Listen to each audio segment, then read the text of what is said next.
Okay, let's start our session. This session is titled Looking Different, Difference, Discrimination and Diversity. And we are going to start with Dr. Adel Rayyan, the Vice President of Asyut University, to give us some insights on this issue. Yeah.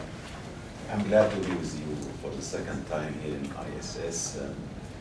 Actually, I'm interested in human resource management, and the presentation today is talking about two aspects of being different. Actually, being different is a gift from God, but in the real world, it's used in the wrong way. Because being different and diversity makes the world very rich. But unfortunately, these differences bring about some problems in the real world. And this is the nature of human beings. So I select two topics to talk about today.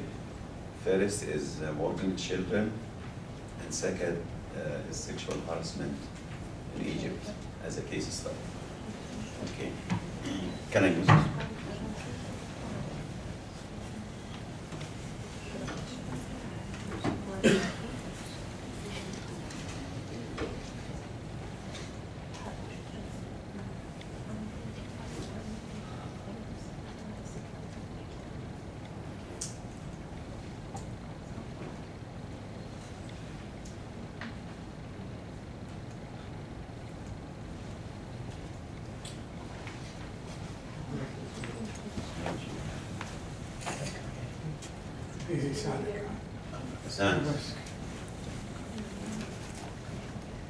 We're talking about the current situation of child labor in Egypt.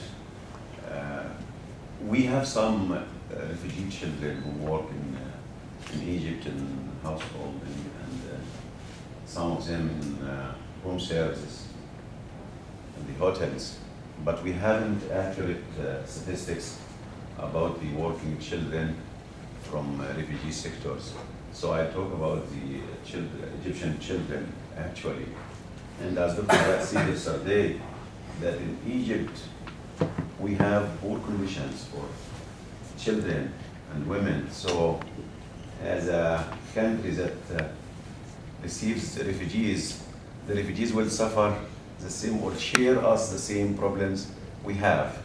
So what applies to our children necessarily apply to the refugees who come to work in these dirty works and these minor jobs in the society. The rate of working children at the age 6 to 17 years in Egypt, according to the census of 2006, reached about 29 worker child per 1,000 children in the same age, and 66 children per 1,000 child aged 17 to 17 years, and about 8 working child aged 6 to 13 years per 1,000 child. And the number of households who having one working child or more reached about 380,000 families in Egypt. This is a big number. And this is an urban area. And in rural areas, it's about 90,000 families, which is also a big number. What's the population in Egypt? 85 million now. Not families, not individuals, so you can multiply. Yeah, you can multiply this. If you have 5 or 6 persons as average in each family, so you can multiply by 5 or 6. About 82% of total working children all over the country were males and 18 were females, according to this study.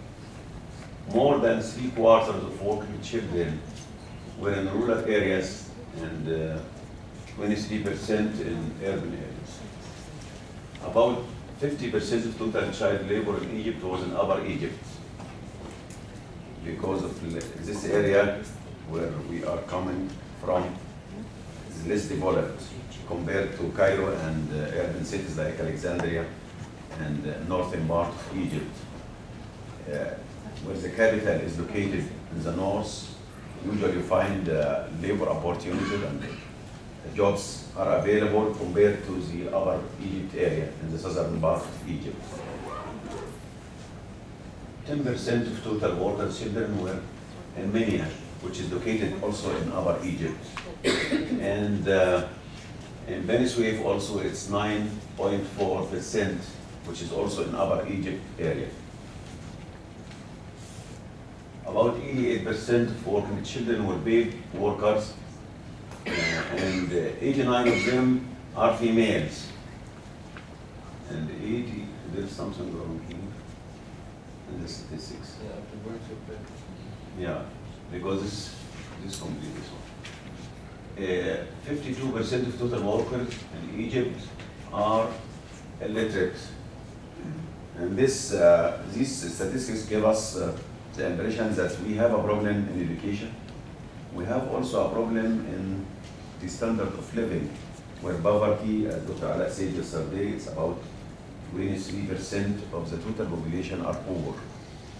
By poverty, we mean that the person hasn't $1 to expense to use every day. Here about 42 worker child per thousand child for families headed by females, compared with about 28 worker child per thousand child for families headed by males. Those, the first one are orphans, or the parents are divorced or separated. So the woman here is working as a father and mother. She's doing everything.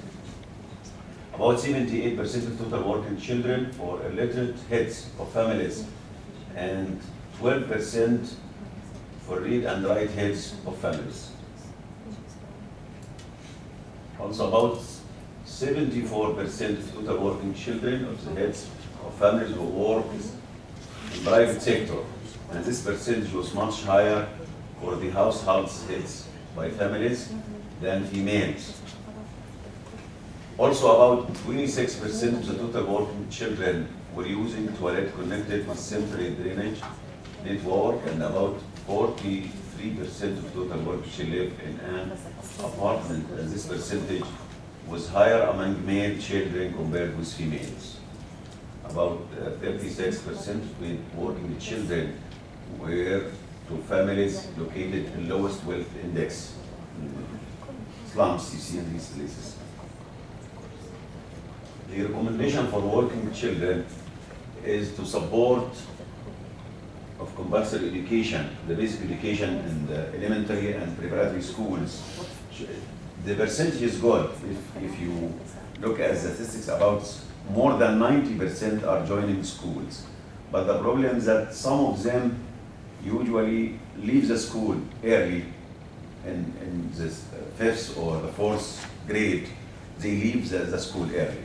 So they go to the labor market to have minor jobs and dirty work. We should facilitate reintegration into the formal education system for children who dropped out.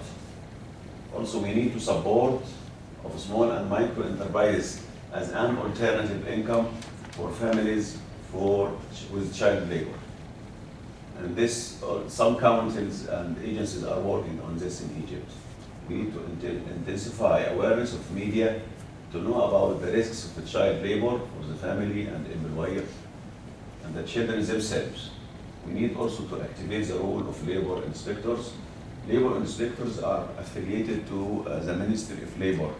They go to the workshops and you see manufacturing areas to see if they are applying the regulations that made by the government to protect the children from injuries and work accidents. We need to activate the laws and regulations of international and local child rights. We have already a child right law issued in Egypt during the Mubarak era, but we are expecting the new government to focus more on children protection and women also. The second subject, or the second point, is talking about sexual harassment of women in Egypt. You see, in the 60s and 70s, this kind of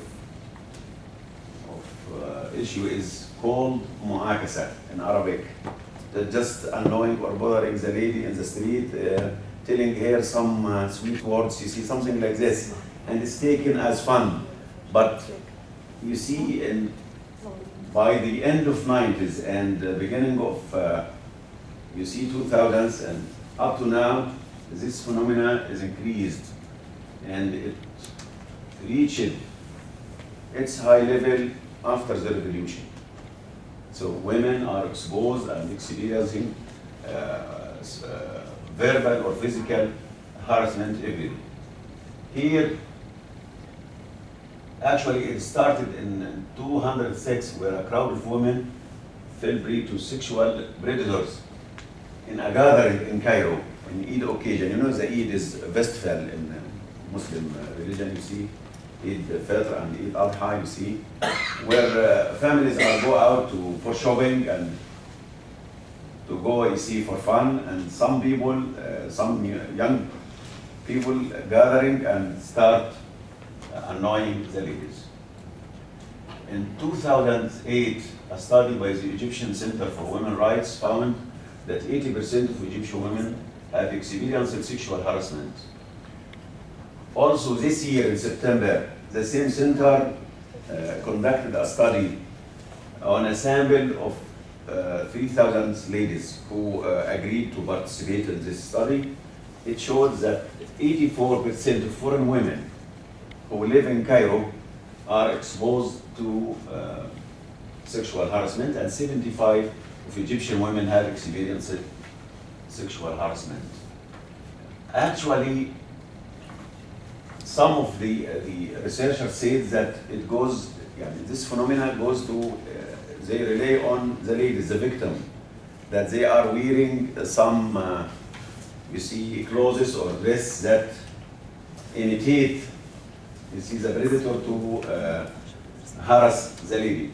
But this actually, what they have from deep investigations, that poverty is the reason, because poor people usually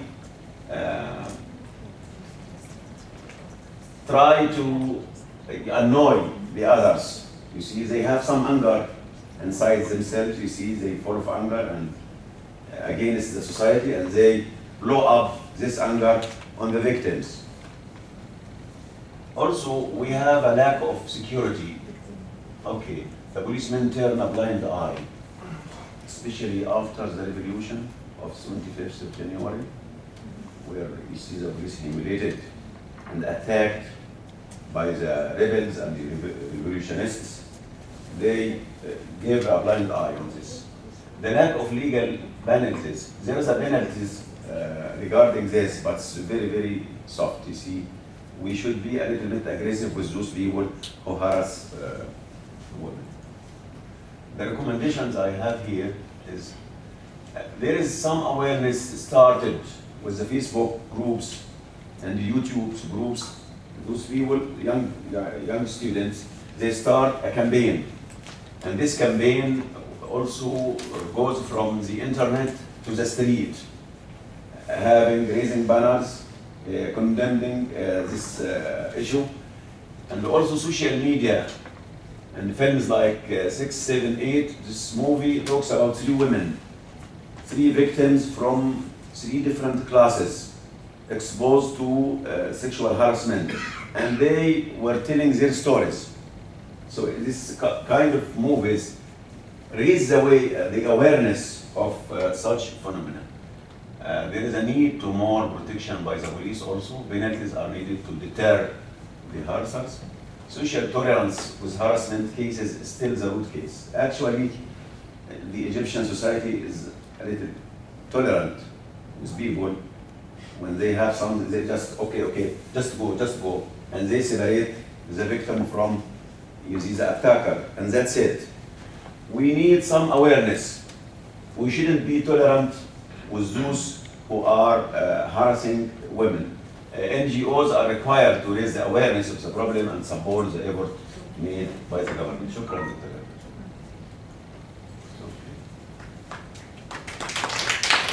Thank you very much. As Dr. Adel mentioned, we are having a problem trying to spot the situation of refugee children and women in that phenomena, because even the phenomena of child work and sexual harassment is still under investigation, and the statistics and the degree of visibility and voicing the narratives of the children and women who are subject to violence or to conditions of work are still very poor, and especially sexual harassment because of the culture and the preference of silence by women. Farida, I think tomorrow, the following session, will talk more about the situation of girls who are being subject to sexual harassment, refugee young women, etc.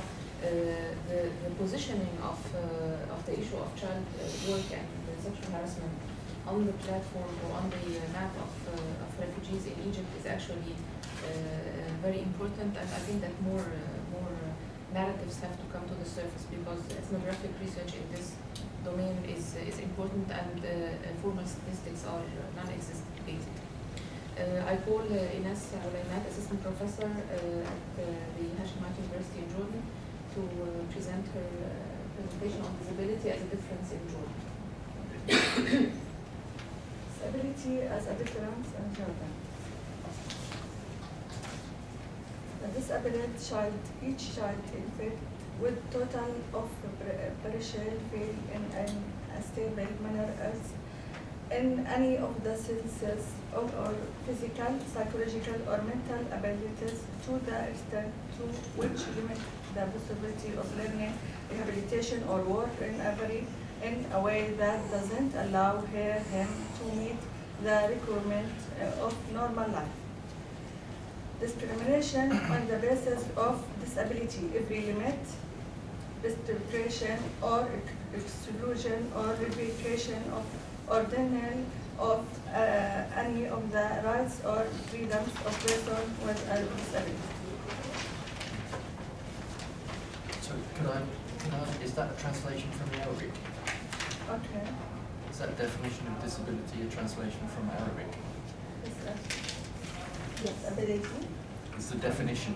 Definition. Is that a translation from Yes. Arabic? In Arabic, yes. الإعاقة. الإعاقة. Yeah, disability. Is this the Arabic لا هو بيسأل إذا Arabic كانت definition? النهاية ترجم It's an عربي Arabic- يعني it's عربي. للعرب. It's Arabic. It's only that is completely contradicted by the World Health Organization. Understanding disability. بحكي إنه مناقض لتعريف منظمة الصحة العالمية. هو المعتمد في المجلس الأعلى لشؤون الأشخاص المعاقين. This is accredited. This is accredited in Jordan. The High Council for Again, Disabled. it just completely contradicts the World Health Organization. Can we get a presentation? Okay, after the presentation. Jordan's philosophy towards disabled citizens emanates from the Jordanian Constitution and the Universal Declaration of Human Rights and the principle of being stipulated in international convention relating to the rights of persons with disability. Emphasize the following pillars: respected for the rights and dignity of persons with disability and the freedom of choice and respect for the private lives. Participation in the development of plans, program and decision making relating to persons with disability and their affairs. Providing equal and non-discrimination opportunities for the person on the basis of disability, ensuring equality between men and women with duties and their rights and duties, ensuring meeting the rights of children with disability. providing reasonable accommodation to enable a disabled person enjoy the rights to freedom or to enable him to take advantage of a specific service. Accountable acceptance of person with disability as part of the nature of a human diversity. Integration in all fields of life at various levels, including the inclusion of persons with disabilities and their cases in the comprehensive development plans. Encourage and promote scientific research and exchange of information in the field of disability and gather data information and statistics on disability that keep pace with developments in this area. Spreading awareness of and education about the issue of persons with disability and their rights. Okay. Leisureliness and accordance with the provision of this law in the following area. Health, early detection of disability, diagnosis and scientific classification, medical and psychological rehabilitation and treatment services, primary health for women with disability during pregnancy.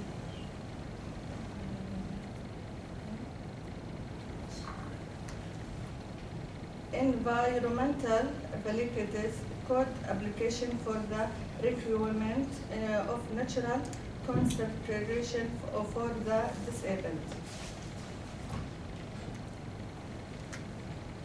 Education and higher education, providing learning application, vocational education and higher education for persons and disability, accreditation for integration programs based on disability, providing equipment with, which helps people with disability to learn, communicate, to move and move fairly, including braille and sign language for the deaf.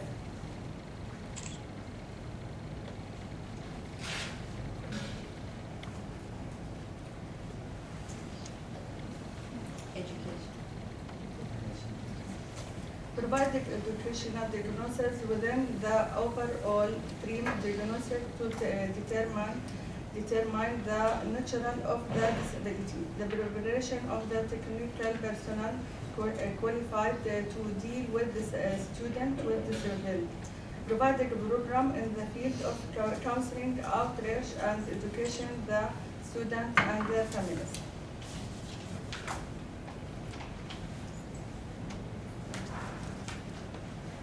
Vocational training and work, providing appropriate vocational training for people with disabilities and develop their abilities according with the needs of the labor market. Social life and institutional care, training families of disability on the proper handling of a person with a disability in a way that doesn't affect his dignity, providing institutional care or shelter, providing community-based rehabilitation programs. Thank you.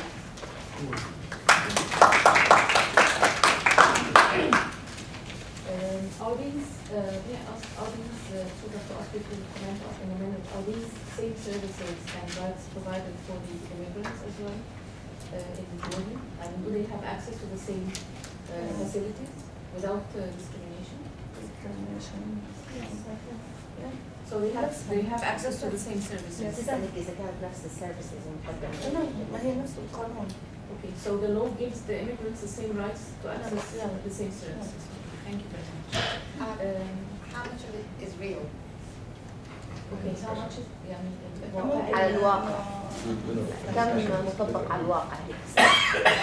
ممكن تساعديني بالترجمة؟ هو مطبق لأن هو القانون يعني تم تنفيذه من سنة 2007 وهو مطبق. It is applied and it has been من 2007 It has been accepted since 2007. في الجامعة عندنا حوالي 12 طالب. In our university alone we have 12 students. تم تأمينهم شامل يعني كل اللي ذكر هو يطبق فعليا في المملكة. They have been covered mentally by health and education and everything. بس بدي أحب أضيف يعني هلا في عنا بالنسبة للاجئين السوريين الموجودين في الأردن إذا في حالات إعاقة فورا يطبق عليهم ما يطبق بالنسبة لأي معاق أردني. If there is an immigrant who is disabled, he gets all the rights that a disabled Jordanian child gets. حتى في حالات لما يكون في أشخاص مريضين زي كانسر even if like when they're having يعني في إجراءات فورا إنه بيتاخذوا من الحدود بيروحوا على المدينة الطبية. هاي المدينة الطبية هي المكان اللي ممكن إنه يتعالجوا. They go to a center like any Jordanian child and they're giving treatment. وحتى إذا في حالة احتياج أي لاجئ لأي أجهزة سواء كانت كرسي أو سماعات أو أي شيء ممكن إنه فورا يتم توفيرها. If a disabled child needs special equipment, everything will be provided for him. ما يطبق على اللاجئ على الطفل المعاق الأردني يطبق على اللاجئ. Whatever is being applied to a Jordanian disabled child is being applied to a refugee disabled child. Can you just go to the first slide? Just be finishing again. Can you delete actually questions? I just wanted her to apply the presentation to the training. I can ask now Mohammed Jouni. I will put my role so that okay. I'll put myself at the end and I will ask Mohammed Jouni to wait.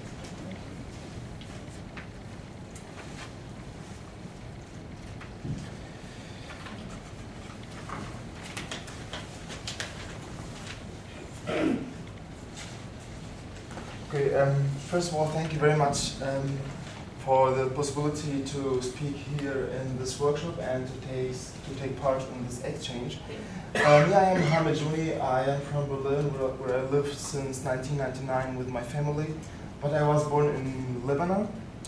And meanwhile, while I have the German citizenship and I work as a nurse in the hospital. And I work as a volunteer in the initiative Youth Without Borders and in the Berlin Refugee Council and in the advisory committee of the Senator in Berlin of Labor, Women and Immigration. As a refugee or asylum seeker, you are surely forced to face a lot of kinds of discrimination or racism. It's not only because you look different or you have a different religion or you have a scarf or something like that. It's also, we are talking about institutional racism. In Germany, we don't use the word racism too much because of the history of Germany, and the Germans are very afraid to use racism. They say xenophobia, and it sounds a little bit more scientific, but it is racism, sure. So, like in the whole of the European Union, the figure of asylum seekers who obtain political asylum is very, very, very marginal. I just have the numbers of 2006, and it was 0.8%. So 99% of the people will not have a political asylum, this status, and they have the status of a Duldung. A Duldung, when you want to translate it, it's something like tolerated or acquiescence.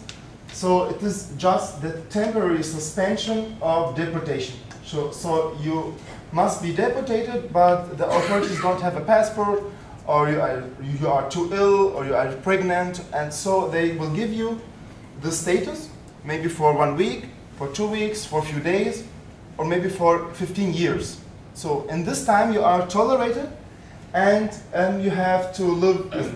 In Germany now we have 80 to 100,000 of these people, and you have a lot of handicaps. I don't want to repeat the whole handicaps which you told us about yesterday and in the Netherlands, but it is just the same. I don't know if you have the same one, this prohibition to leave the district or your federal district or your city in the UK, but in Germany you are not allowed to leave them. So if your friends are going either with the school or you just want to visit a friend, it's not possible.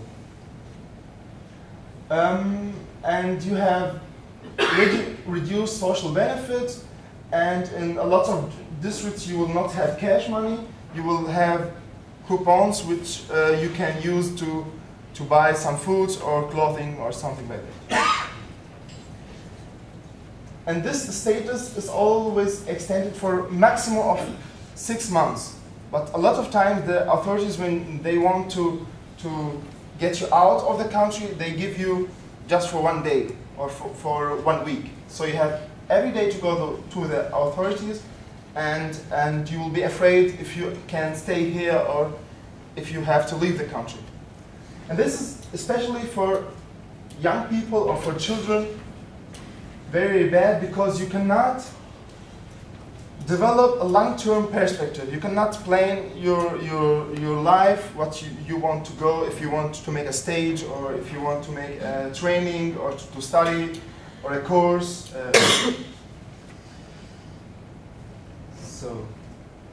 And because of these difficulties and because of these handicaps, a lot of young people were met in an advisory office in Berlin, and they recognize that I'm not alone with my problems. There are a lot of young people with the same problems, and they founded the Initiative for Right of Stay in the center and wanted to have a generous right for residents from the Interior Minister. And they made a lot of actions, public actions, till 2005, and made a parallel conference to the Interior Minister Conference, which are responsible for this issue. This is just from 2006 picture from a demonstration. And with the whole of public actions, we have the goal that affected persons and these so-called victims show themselves and develop from a victim to a player or to a leader. And we don't need these social workers who are talking about us. We can represent our life by ourselves and our problem by ourselves.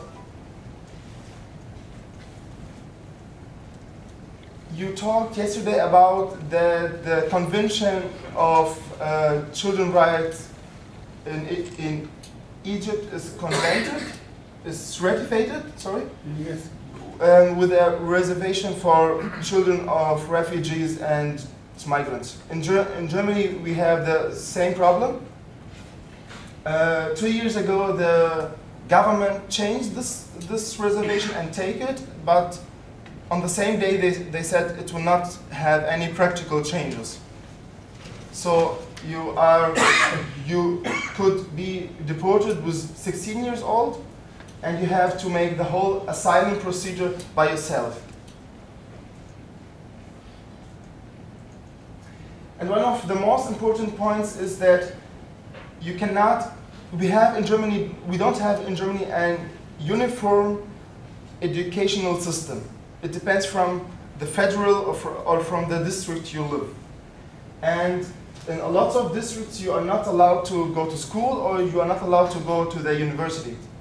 And I just can tell you an example. One guy from Guinea told me that he's searching for a qualification in Bavaria because he wants to learn something, and this time he is here because he told me, look, in our countries, you can make everything and you can reach any position if you have enough weapons or money. But in Germany, if you don't have qualifications or papers of It's raining, so you cannot make anything. So I think young refugees and young people know what they have to do, but the government still not understand it, or don't want to let them make it. And the legalization of so-called sans-papiers, or people without any status. And what we make to reach these goals is a lot of mutual support, and we go with our friends to the court when the asylum procedure will be decided, or we go then to the authorities so that the workers they notice that they are not just a number. They have family, they have friends, they have social field. When we know about a deportation, we try to go to the airport and inform the pilot and the people who are in this plane and tell them that there is now a deportation, and try to hinder it. Sometimes it is okay and the pilots say, okay, I will not make it, but a lot of times the police come in the morning on 5 o'clock, no lawyer, no social media, no press workers, and that's why they get deported. We go to symposiums and seminars to get informed about what are new laws in this case, and we organize each year a conference parallel to the Interior Minister Conference with a lot of public actions, and we vote every year the deportation minister, so that the press and the media have something to write about it, and we make a lot of public actions on the street, if with 5 people or with thousands of people. Okay, I have finished now. And here, if you want to have more information, yes, okay. Thank you very much. I think that we can basically summarize what you said in 2 words: visibility and voice. Yeah. So it's about sort of being visible along the victim or the person who is vulnerable, and also visibility in the public sphere, and trying to give those people a voice. I was a bit surprised when you mentioned that some people had no papier at all, no paperwork at all, nothing to Yes, do sure. that. So It is not a problem in Germany. We have a lot of sans-papiers in France, in the UK, in just Germany. sneak into the country. They and don't then- have any status, and they are not undocumented. So they don't have any healthcare. They don't have any rights to go to school. They don't So have they are anything. almost like what we call in the Arab world Zudum, people without citizenship who are. Yes, sure. suffering. Yes, sure. And how do they survive, like with help of religious institutions, churches? and- illegal With- work. NGOs, legal work, illegal work, or Do you have any estimate of the number? I do. the problem is that You can add that in the comments then. I just that- wanted to get some more the information. problem is that you cannot make numbers from people which are not Yeah. visible. So, but there are a lot of estimated numbers, and there are a lot of networks to support them with doctors, with hospitals. I just wanted to clarify so that Yes. this will sort of add to the presentation. Phil, would you like to make your presentation?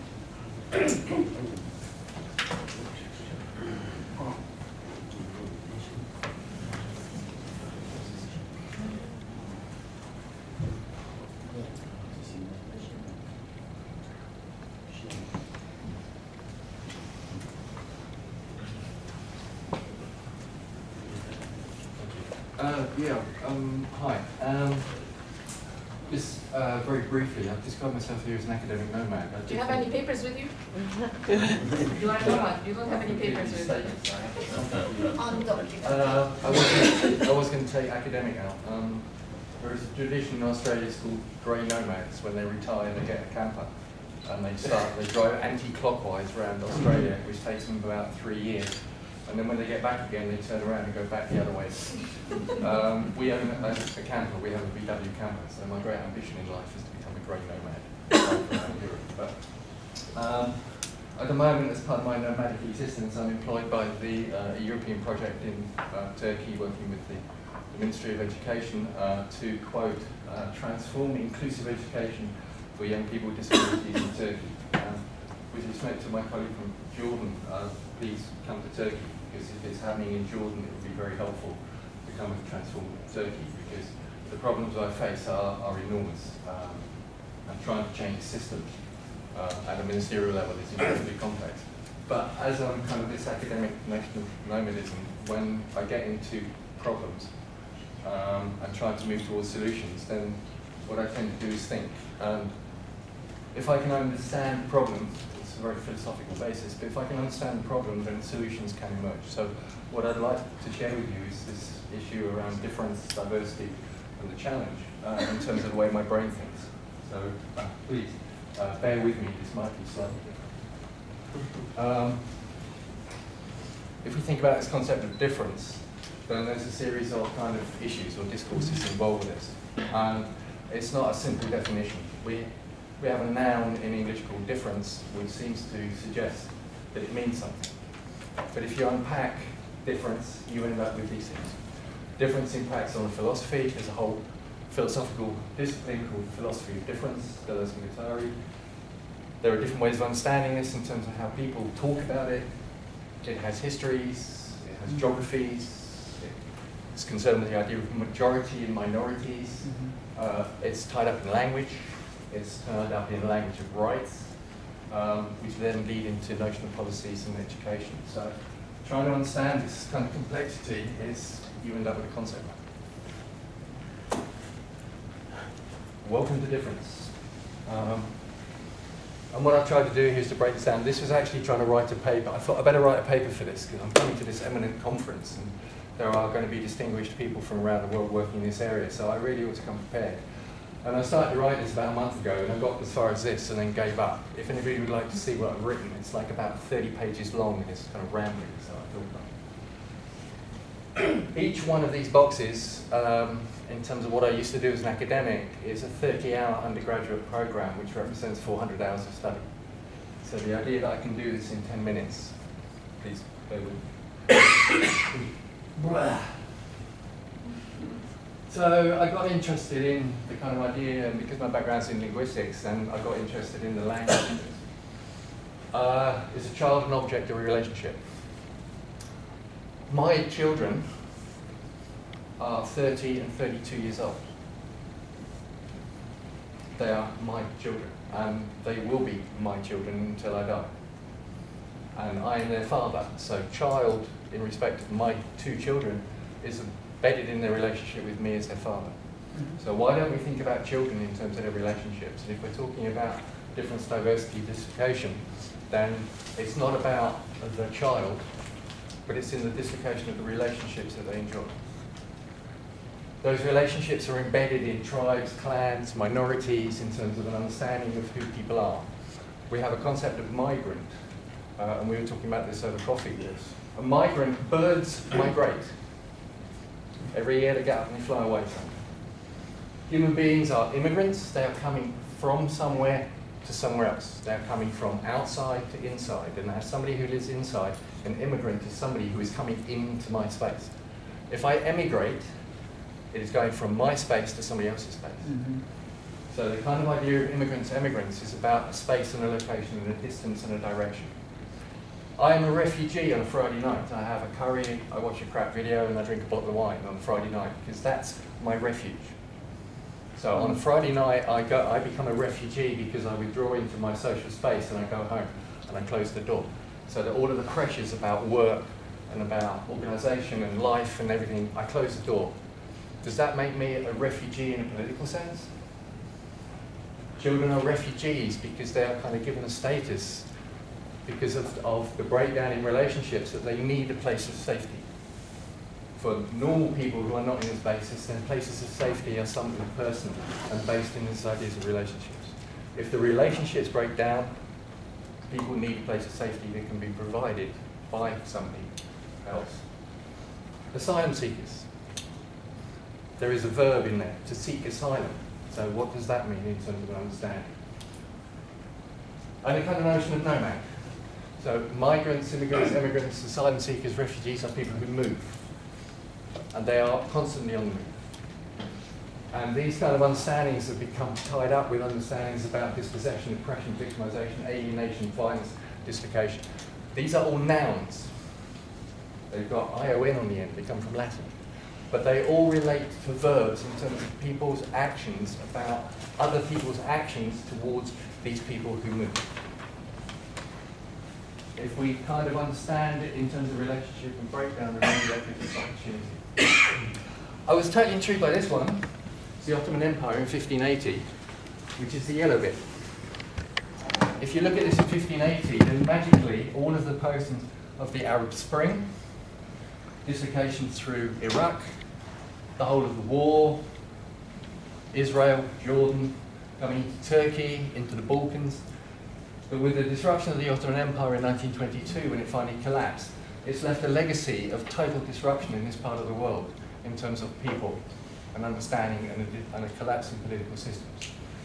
It's a wonderful book written by an American academic who's Turkish, who suggests that during this period, the height of this, the Ottoman Empire was based on nomadism. Turkish people, when I talk to them about this, get very angry because they refuse to understand that they are nomads. But all of this is dependent on the nomadic movement. And the tribes and the families and the clans moved between. There's a family called the Hembend at the moment who are the opposition in Iran.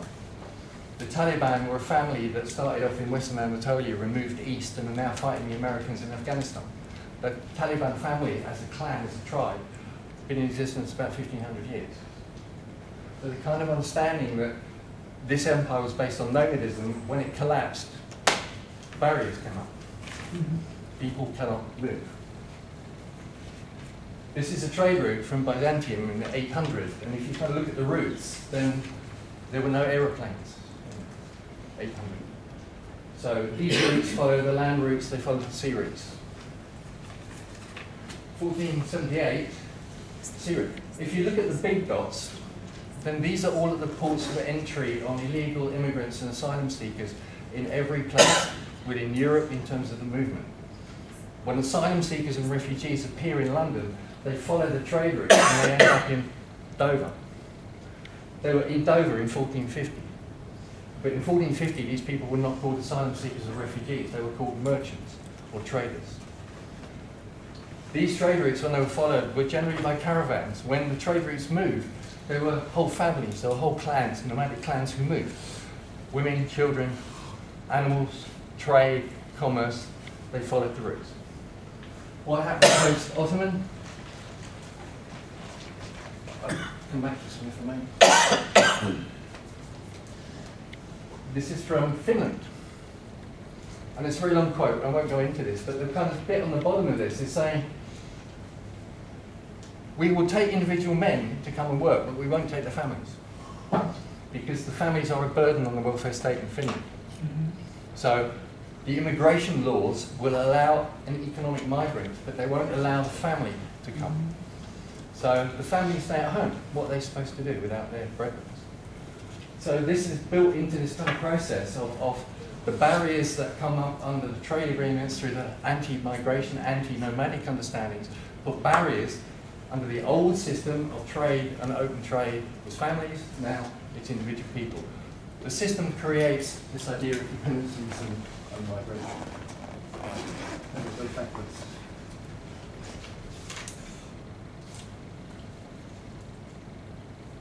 So doing this slightly backwards, but everything's slightly backwards. I kind of came down with a notion about, we're talking about difference. Then there are lots of different dimensions in this, and these were some. I've left the blank on the bottom. It's kind of homework. If anybody can fill in the blanks and increase the tables and actually fill in, then I'd be very grateful. Religion. Sunni, Shia, Mevlana, Sufi. You've got lots of different ways of understanding Islam. Christian religion, we have Catholic, Protestant, we have Mennonite, we have heresies, we have Nestorian heresies. People have been killing each other for generations because they have a different set of beliefs. It's all called Christian, but they still kill each other. In Ireland, we have Catholics and Protestants who've been fighting since 1450, and it's still not resolved. Nationality, what does it mean to be a national? Nation states emerged from the Treaty of Weimar in about 1820. And through the collapse of the Ottoman Empire, it was nation states that created barriers. So am I an Englishman? Am I Christian? Am I Celt? Am I Viking? I don't know. This problem with gender, we tend to think about gender as being a single kind of polarity. A lot of American research says there's at least 5 sexes. There's male, alpha female. In between, you've got a transgender female, transgender male. Then you've got a hermaphrodite in the middle. But the law assigns status.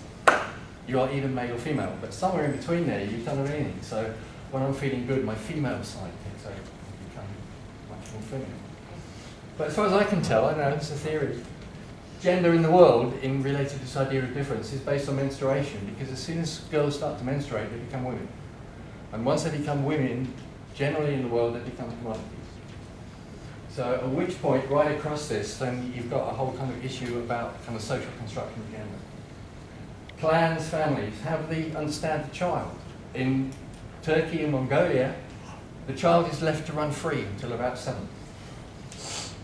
The world is difficult, hard. The privileged status of childhood is that you allow children freedom up to the age of 7. Then they go to school, and you end up with this thing in Mongolian called Khumanshalesh, where the purpose of education is to cause a child to become human.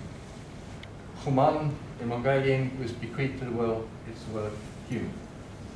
Yesterday we heard a presentation that no, education is about earning or learning. Is it about a madrasa tradition of inducting children into the belief system of the clan or tribe? What is the purpose of education? Mostly, globally, it's earning or learning. It's not about enlightenment and it's not about humanity. What about ethnicity? Biggest problem of refugee status, which we haven't talked about, is Roma people. They are dispossessed, they are persecuted, they're victimized, and they move. And mainly they seem to be persecuted because they move.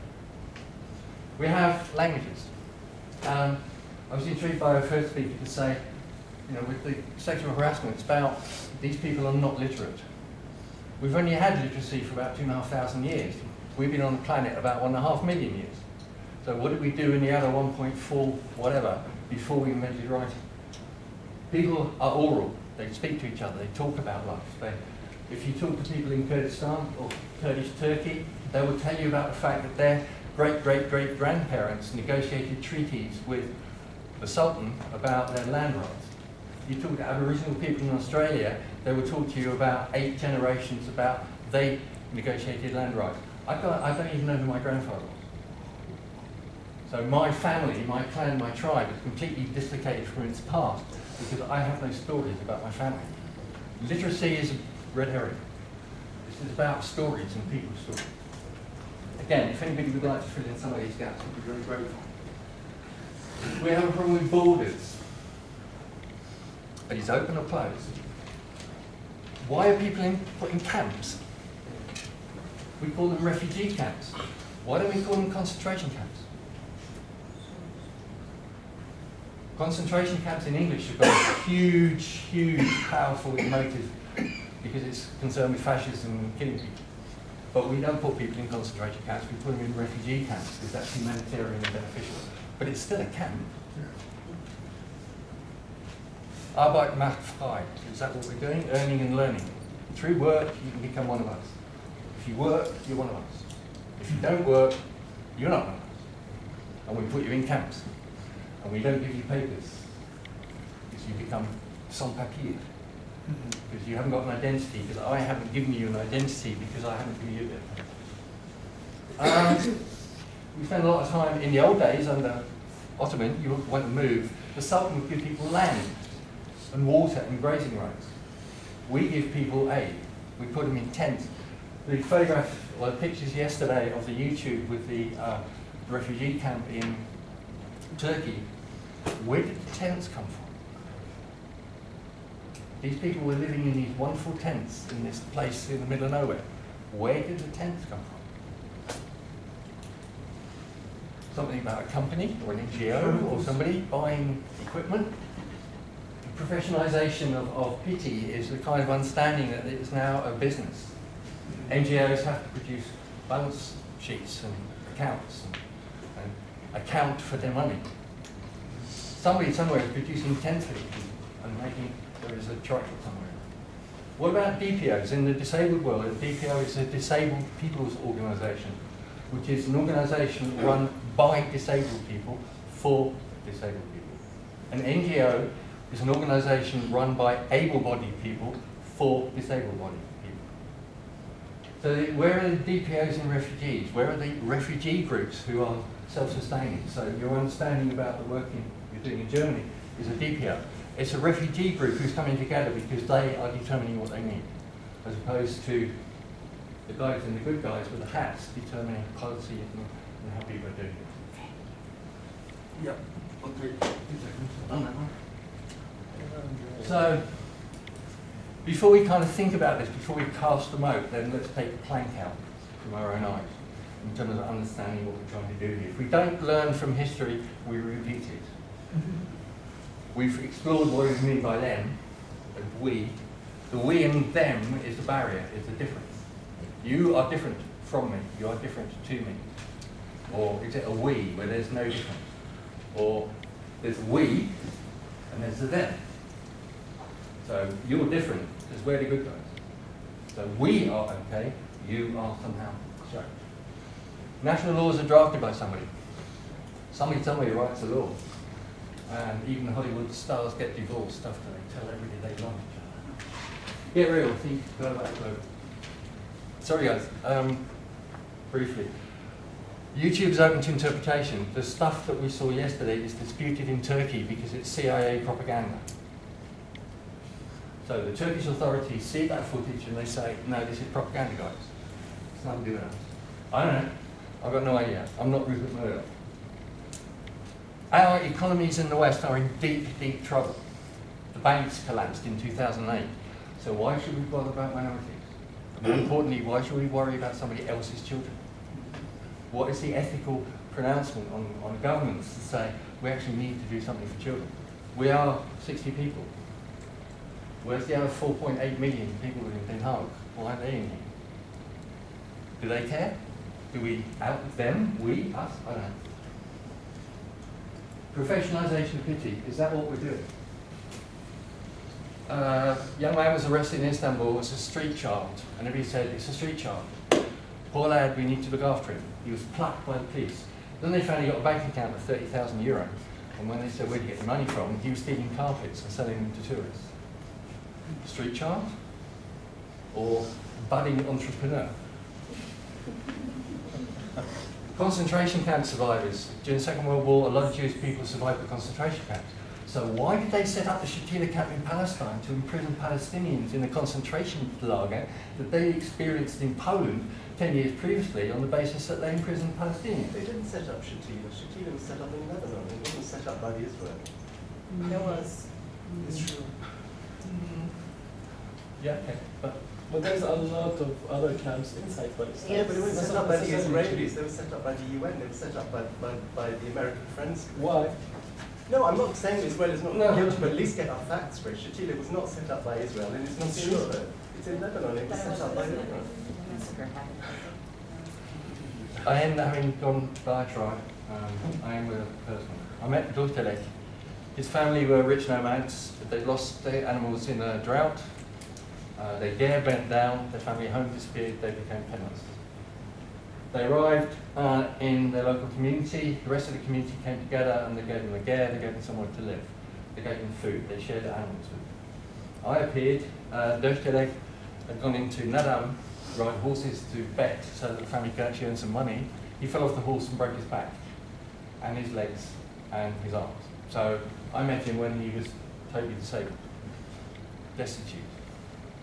First thing that happened to me was that I just got really angry. I got overwhelmed by So it. this presentation is so self-indulgent. Yeah, I know. It's unbelievable. It's okay. We're all asked to speak for Excuse 10 me. minutes, and all we're getting is a trawl through the dustbin of your mind No, for like 25 This minutes. is about. Excuse me. No, I've This been. is unbelievable. I've been 18 minutes. And we were asked to do 10, and you're just trawling through the dustbin of your mind. It's ridiculous. And why Thank is such a you. presentation? Thank you very much. We are enjoying it. Sorry, Well, I'm it's sorry, your but- own, it's your own You opinion. can, but you not can say all that of in a us. comment when you have the turn. This was not respectful. It was Ex- packed full of utter Excuse me, nonsense. please. You can say that in your comment when you get the turn, please. Okay, I think it's my turn now, and as there might be not much time, I will try to be as short as possible. We were asked to make a presentation basically based on our experience as well as our knowledge and reading.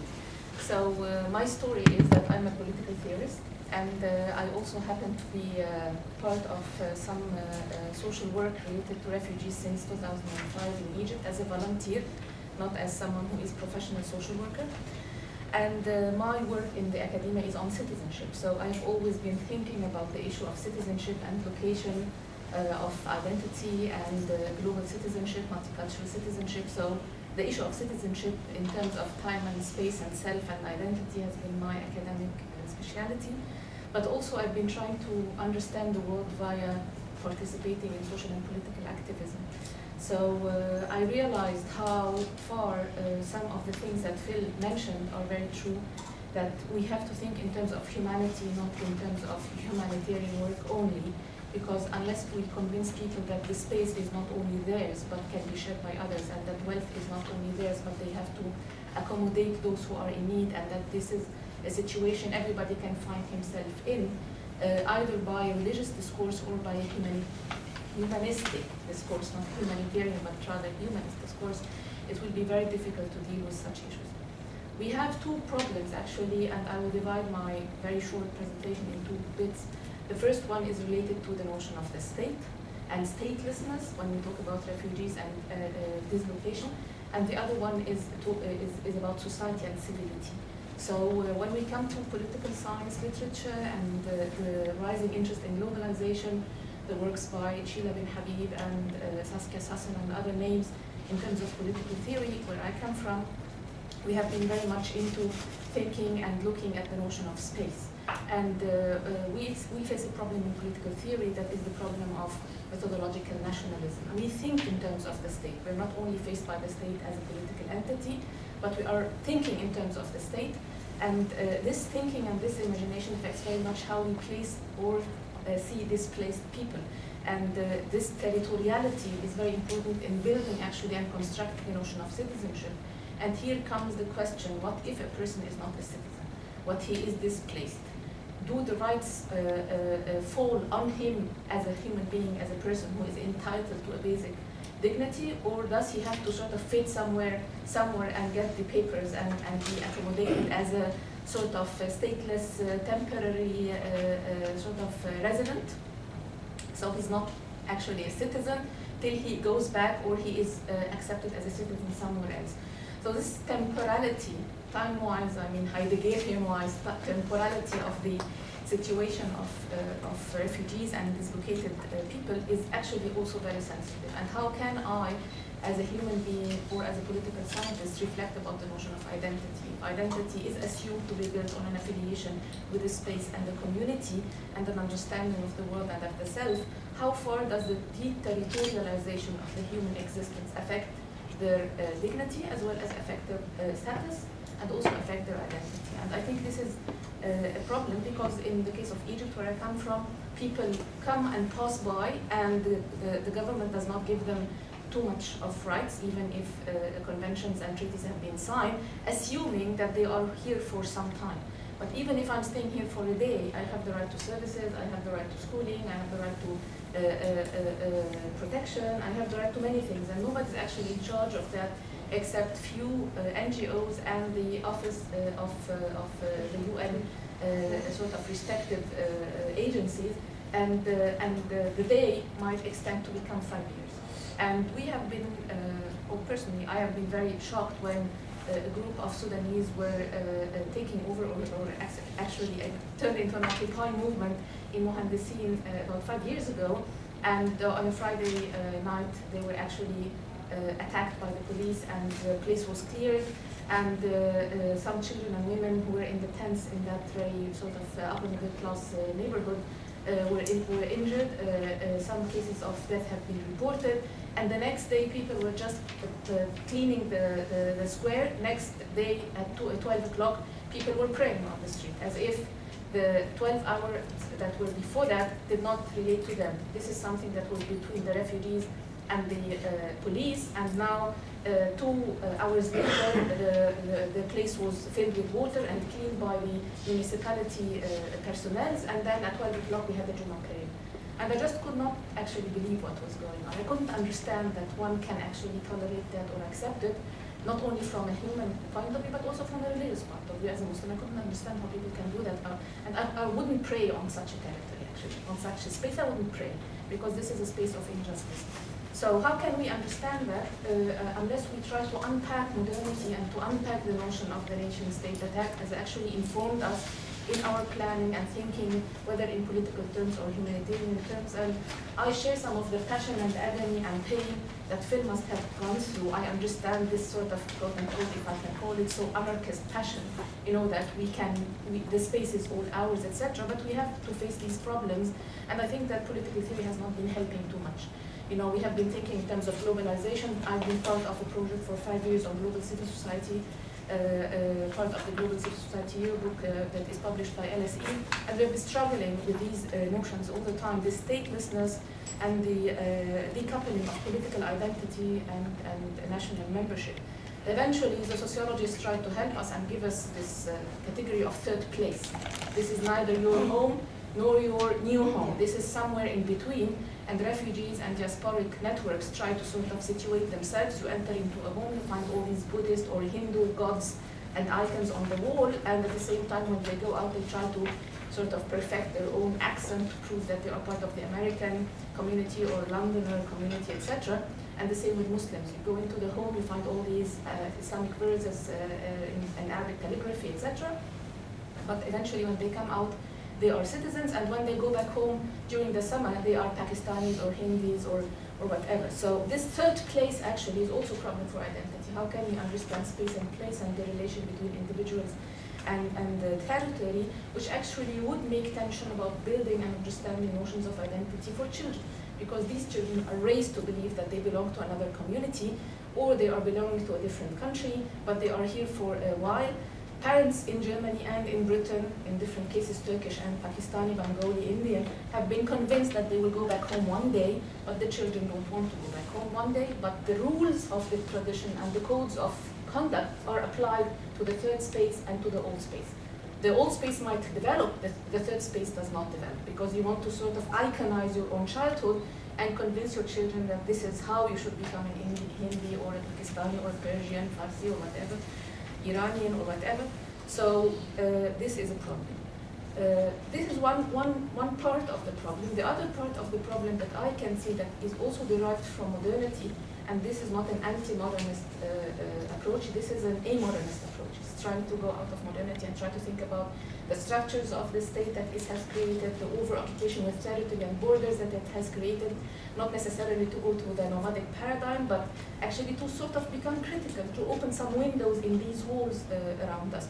The second part is that when they come, these refugees, to different countries, they don't settle, like I mentioned yesterday in my comment, in the rural areas. But refugee problems and issues are basically either border problems, if they settle on the borders, or when they come into the country, they are basically urban problems. So unless we understand the urban politics and the urban space, we will not be able to understand the difficulties that children and youth in the process of building an identity and going through the transitional phases and periods from childhood to adulthood, from schooling to education to work, from celibacy to marriage, the transitional different periods that young people go through. take place in an urban space that is not necessarily very much accommodating. So as I mentioned yesterday, they join the marginalized, and anything that applies to the marginalized apply to them, but they are vulnerable within that vulnerable community because they are strangers and aliens. So they are joining the outskirts of the city or the poorest places of the city, but within them they are second-class citizens. They are not as human as others are, who are not necessarily as human as the majority of the population is. The issue here becomes that the culture of urbanity is a culture of the visual. And more we have in political and social studies the interest in the visual dimension, and not only in the technology, but the visual, meaning that you don't know people. Communities are vast now, and the number is huge for you to recognize people. So you judge people by appearance. You judge people via the visibility, not only whether they are visible or not, but by appearance. And this is the title actually of the session: how far we can recognize difference. There are differences that you cannot hide. Ideological differences you can hide if you simply shut up. You know, if you just walk on the street as a Dutch or as a German in your own country and you don't speak, nobody knows what you're thinking, whether you are a racist or a humanist or a good person or a bad person. You just shut up and you just pass and nobody will notice you. But sometimes you are noticed. If you are veiled in France, you are noticed, and you are harassed not sexually, but in a racist way. You know, I've been subject to that when I went to Paris. You know, and I walked on the streets. Usually the Moroccans are not walking. So I was just seen as someone who's coming to a territory of Saint-Germain or other such places that I shouldn't fit there, or I was assumed to be working in a hotel or something, and I dressed as someone who should be serving people. So it's interesting how this visibility and inevitability of becoming visible sometimes is a burden. While we ask people to become visible, their visibility sometimes is subject to discrimination. So that's why some of the jurists in the Muslim world after 9/11 asked women who are living in the West to take off the veil.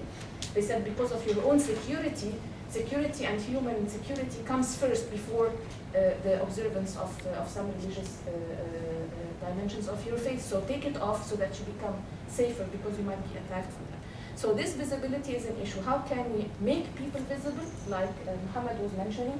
How can we put forward and make awareness of the suffering of children and youth who belong to refugee communities, and at the same time try to make them invisible in terms of becoming like everybody else and being treated like everybody else? This is very difficult when it comes to gender, when it comes to ethnicity, when it comes to language, when it comes to religious practice, when it comes even to handicap. You know, you are noticed and you are spotted. So how can we sort of think about this situation? I am very much interested in comparing street children with refugee children, because they are both seen somehow out of place.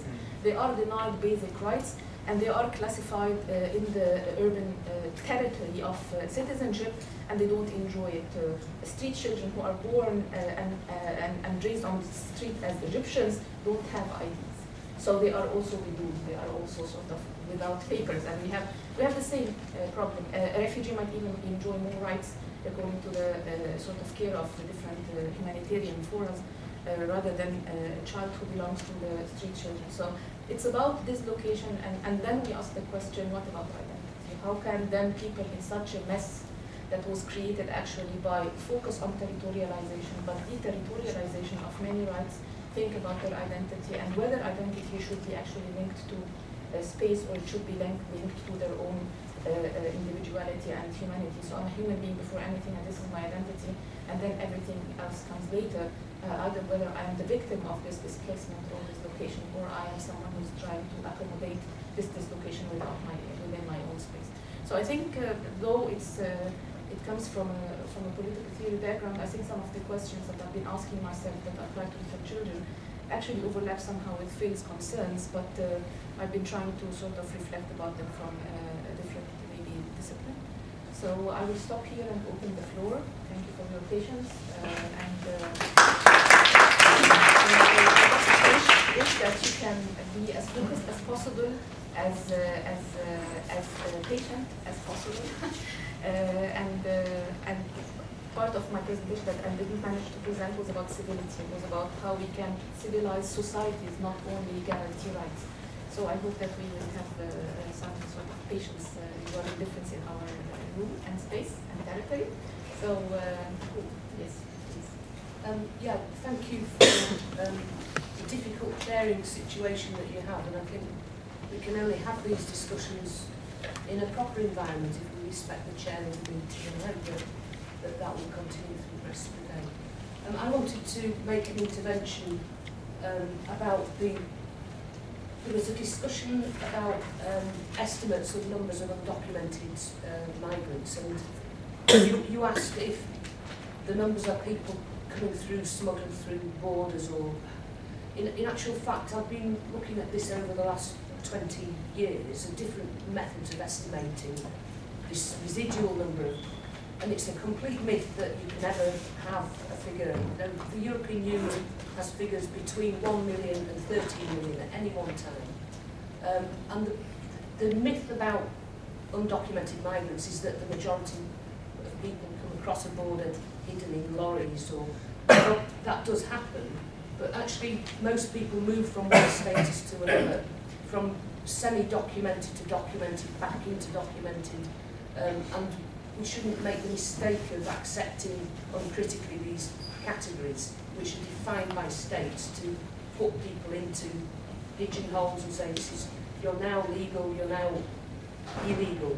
This notion that people can be illegal should be resisted. So that's right. I said so-called illegal. So yeah, the whole. So if you wanted to have some notion of where all these estimates have come from and how they've been calculated, there's been a number of long-term studies on it, and no one's ever come up with anything near any kind of scientific figure.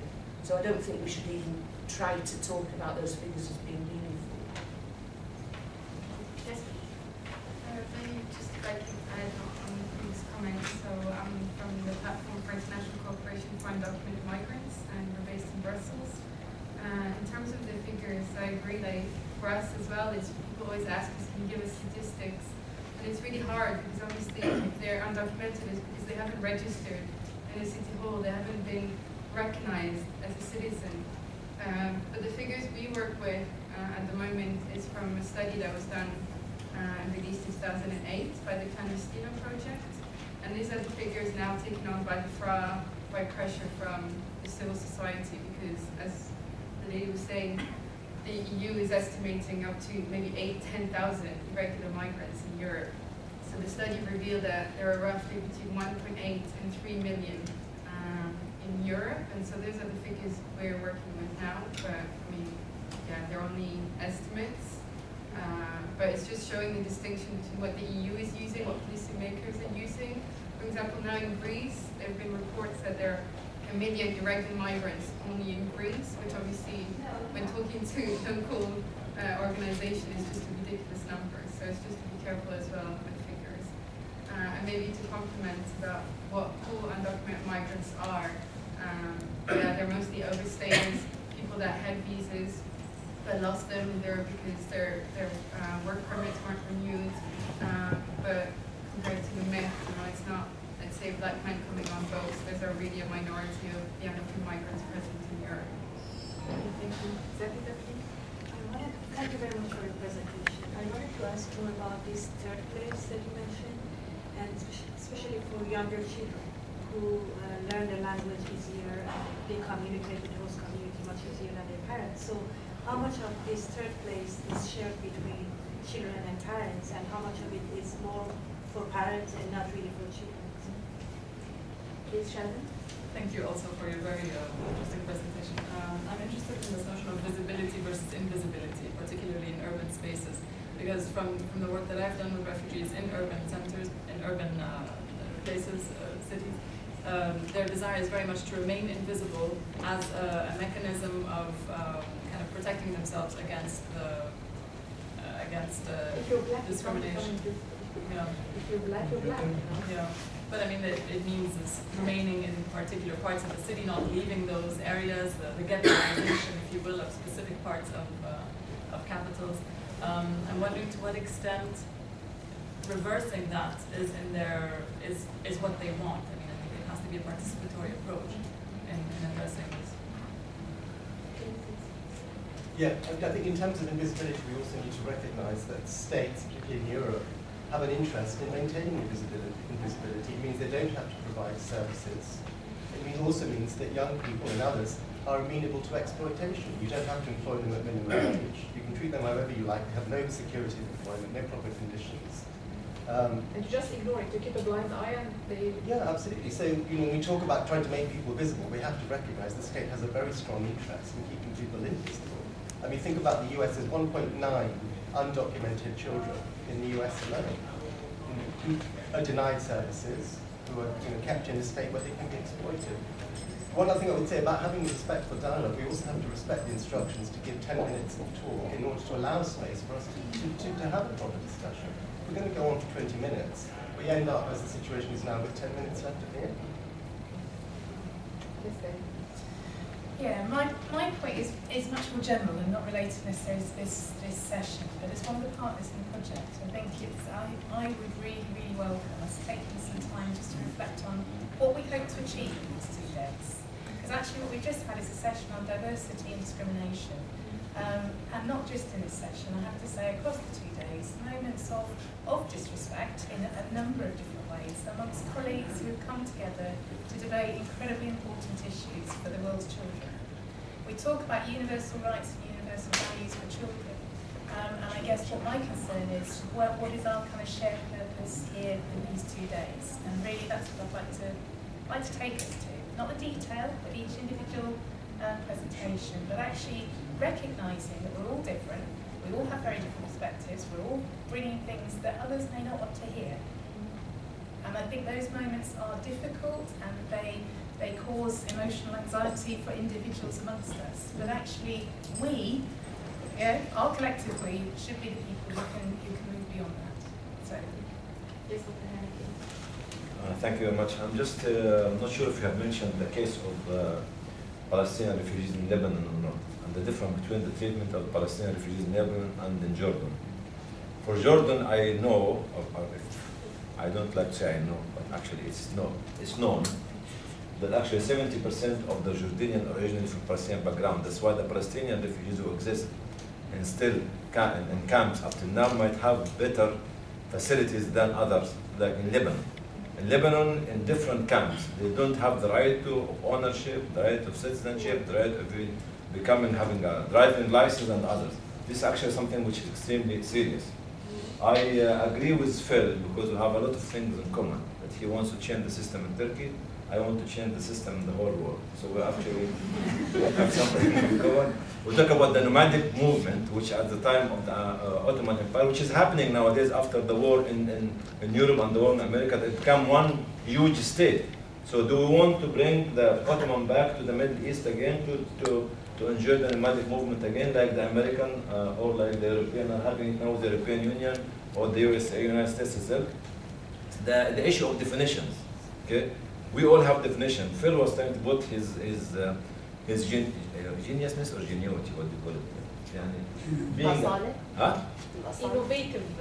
innovative definition of new definitions. Fine, accepted. But actually, there's too many definitions for the same thing, which we are trying to talk about. Actually, the little we, which could become we, or the bigger we will become the bigger we. Whatever we call the we is we, and we is something else. Okay? And the 5 sexes, if it's discussed in the Middle East culture, you have a big trouble. You have a very huge problem, especially when it's discussed here. Okay, we can accept it because it has a lot of the religious angles and joints and all these sort of things, especially with the word menstruation. If come to a public and a very conservative society, nobody will look at a genius or innovative paper which has been written because of one single word, and everybody will come out in the street because of this word, like actually the issue of all this kind of movie or cartoon against the Prophet. Most of the people did not see it, but actually they come on the street actually respond to it. And I think I don't want to waste more of your time. I apologize if I upset anybody in my first session, because I always look outside the books, because I don't have any books to live in. Actually, I came to Europe for 35 years ago as a medical doctor, so I became a medical, whatever it is. Doctor. Now I give up medicine. Huh? Nomad. I'm a medical nomad, and now I'm a relief worker nomad. Thank you very much. Any more contributions or comments? Yes, I have to give thanks to all of you especially Phil, because of his scientific approach of handling the terminology. But I have just a question for him to help me to understand. What is the historical origin of the term refugees?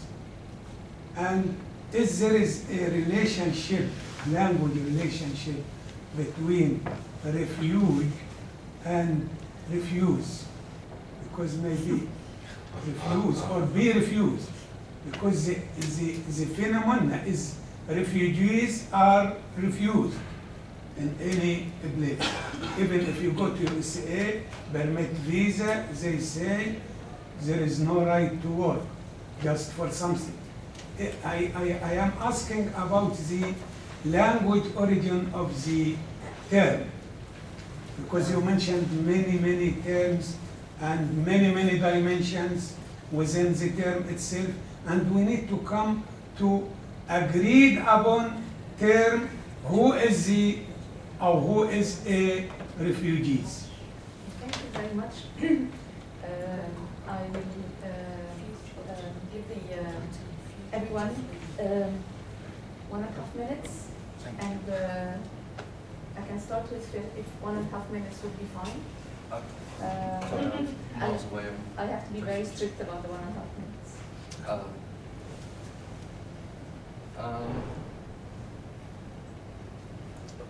Refugee is from Latin, so and it's tied into notions of sanctuary and fugitive, to flee, means to come away from.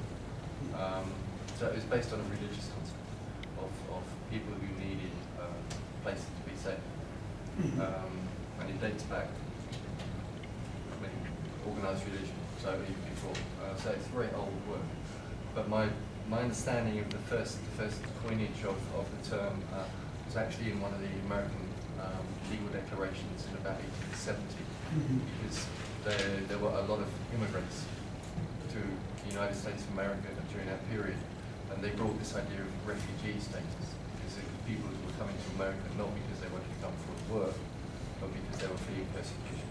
And it was aimed at Jewish people escaping pogroms in Central Europe in around about 1860, 1870. I might be wrong with that, but that was my understanding. Actually, yesterday I talked to Christine about having an outline or what you call framework for the output of the 2 days.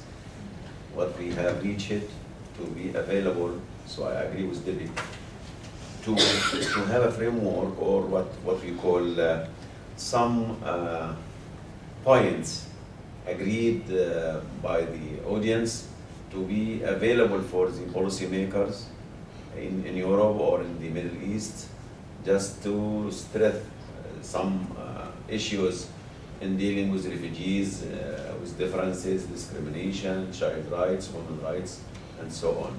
So if we have this report to be made after having all presentations on the internet available for everybody, we can receive comments and ideas to be formulated and to be in one report. This is a suggestion that it's up to you for those who are organizing this session to make it available for the policymakers. So, okay. I just have a comment on this, what you said about to be visible and invisible. I think for me and for us refugees, it's very important to not to be visible as a refugee or a victim or a poor man, and it is very important to be visible as a human being. So I don't want to be reduced on my religion or my name or my my language, but I want to be visible as a human being with the same rights as the German has or the host country citizens have.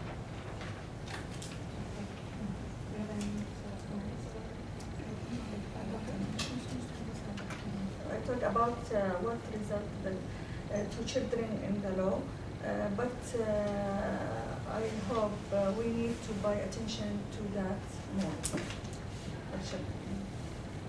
I don't think any questions have been addressed to me, so yes. The third place, sorry, the third place. The third place? Yeah, I think, I mean, I can talk more about my own experience because I've been working with the Bengali and Pakistani community in a Muslim women's hostel in London. And my experience was that actually they are under so much stress.